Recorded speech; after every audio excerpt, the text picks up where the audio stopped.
સરકારે ખેડૂતોને ટેકાનો ભાવ આપીને મગફળીની ખરીદી તો કરી, પરંતુ કેટલાક ખેડૂતો હજુ પણ પેમેન્ટની રાહ જોઈ રહ્યા છે। ખરીફ સિઝનમાં પાકેલી મગફળીના રૂપિયા હાલ રવિ સિઝન પાક પર છે, ત્યાં સુધીમાં પણ ન મળતા ખેડૂતોએ હાલાકી વેઠવાનો વારો આવ્યો। જૂનાગઢ જિલ્લામાં આવા અંદાજે 7,000 જેટલા ખેડૂતો છે, જેઓને ટેકાના ભાવે વેચેલી મગફળીનું પેમેન્ટ નથી મળ્યું। ખેડૂતોના લાખો રૂપિયા અટવાયેલા છે, ત્યારે ખેડૂતો આગેવાનોએ ચીમકી આપી છે કે ઝડપથી અને વ્યાજ સાથે રૂપિયા ચૂકવવામાં આવે। ખેતીવાડી અધિકારીએ ખાતરી આપી કે પેમેન્ટ અટકવાના જે પણ કારણો છે એ દૂર કરીને ટૂંક સમયમાં જ ખેડૂતોને નાણાં ચૂકવી દેવાશે। જિલ્લા પંચાયત પ્રમુખ હરેશ ઠુમ્મરે પણ ઝડપથી ખેડૂતોને પેમેન્ટ મળશે તેવી હૈયાધારણા આપી।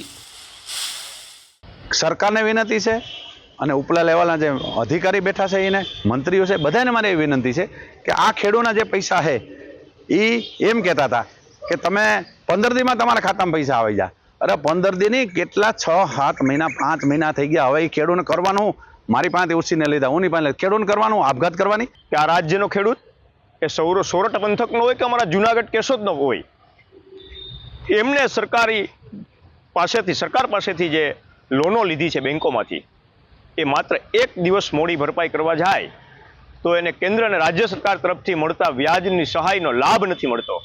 અને આ રાજ્યની સરકાર ખેડૂતોના 3 મહિના સુધી પૈસા કેવી રીતે રોકી શકે? આ તો ટેકો કેનો થયો? આ સરકારને ટેકો થયો, ખેડૂતોને ટેકો ન થયો। સરકારે ટેકાના ભાવે મગફળી લઈ લીધી અને કરોડો અબજો રૂપિયા ખેડૂતના વાપરે, ખેડૂતના પૈસા સરકાર હકાવવાની છે।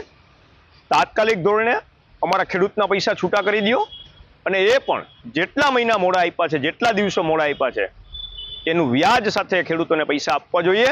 એમાં એની ચૂકવણા એજન્સી આપણી સેન્ટ્રલ નોડલ એજન્સી જે છે એને ચૂકવણું હજી અમુક કર્યા જે છે એમાં ફેલ થયેલા ને એવા બધા જે કેસો છે આધાર લિંક ન હોય કે એવા કિસ્સામાં ખેડૂતોને હજી સુધી પેમેન્ટ મળ્યા નથી।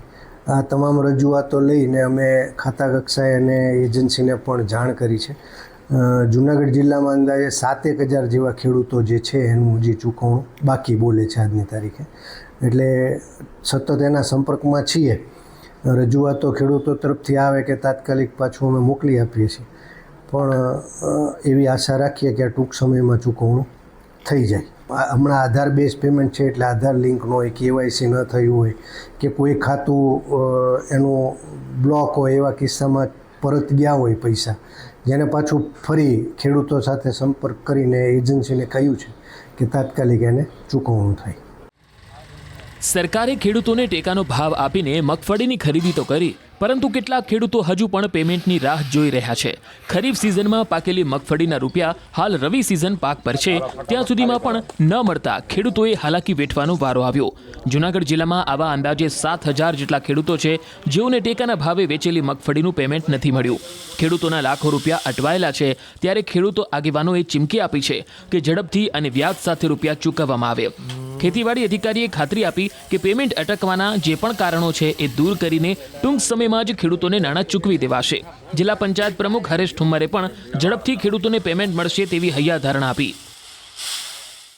સરકારને વિનંતી છે અને ઉપલા લેવલના જે અધિકારી બેઠા છે એને મંત્રીઓ છે બધાને મારે એવી વિનંતી છે કે આ ખેડૂતના જે પૈસા છે એ એમ કહેતા હતા કે તમે 15 દીમાં તમારા ખાતામાં પૈસા આવી જાય। અરે 15 દી નહીં, કેટલા 6-7 મહિના 5 મહિના થઈ ગયા। હવે એ ખેડૂતને કરવાનું, મારી પાસે ઉછીને લીધા, હું ની પાસે ખેડૂતને કરવાનું, આપઘાત કરવાની। કે આ રાજ્યનો ખેડૂત એ સોરઠ પંથકનો હોય કે અમારા જુનાગઢ કેશોદનો હોય, એમને સરકાર પાસેથી જે લોનો લીધી છે બેંકોમાંથી, એ માત્ર 1 દિવસ મોડી ભરપાઈ કરવા જાય તો એને કેન્દ્ર અને રાજ્ય સરકાર તરફથી મળતા વ્યાજની સહાયનો લાભ નથી મળતો।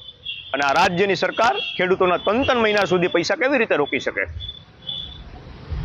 આ તો ટેકો કેનો થયો? આ સરકારને ટેકો થયો, ખેડૂતોને ટેકો ન થયો। સરકારે ટેકાના ભાવે મગફળી લઈ લીધી અને કરોડો અબજો રૂપિયા ખેડૂતના વાપરે, ખેડૂતના પૈસા સરકાર હકાવવાની છે। તાત્કાલિક ધોરણે અમારા ખેડૂતના પૈસા છૂટા કરી દો, અને એ પણ જેટલા મહિના મોડા આપ્યા છે, જેટલા દિવસો મોડા આપ્યા છે, એનું વ્યાજ સાથે ખેડૂતોને પૈસા આપવા જોઈએ। એમાં એની ચૂકવણા એજન્સી આપણી સેન્ટ્રલ નોડલ એજન્સી જે છે એને ચૂકવણું હજી અમુક કર્યા જે છે એમાં ફેલ થયેલા ને એવા બધા જે કેસો છે આધાર લિંક ન હોય કે એવા કિસ્સામાં ખેડૂતોને હજી સુધી પેમેન્ટ મળ્યા નથી। આ તમામ રજૂઆતો લઈને અમે ખાતા કક્ષાએ અને એજન્સીને પણ જાણ કરી છે. જૂનાગઢ જિલ્લામાં અંદાજે 7,000 જેવા ખેડૂતો જે છે એનું હજી ચૂકવણું બાકી બોલે છે આજની તારીખે. એટલે સતત એના સંપર્કમાં છીએ. રજૂઆતો ખેડૂતો તરફથી આવે કે તાત્કાલિક પાછું અમે મોકલી આપીએ છીએ, પણ એવી આશા રાખીએ કે આ ટૂંક સમયમાં ચૂકવણું થઈ જાય. હમણાં આધાર બેઝ પેમેન્ટ છે એટલે આધાર લિંક ન હોય, KYC ન થયું હોય કે કોઈ ખાતું એનું બ્લોક હોય, એવા કિસ્સામાં પરત ગયા હોય પૈસા, જેને પાછું ફરી ખેડૂતો સાથે સંપર્ક કરીને એજન્સીને કહ્યું છે કે તાત્કાલિક એને ચૂકવણું થાય.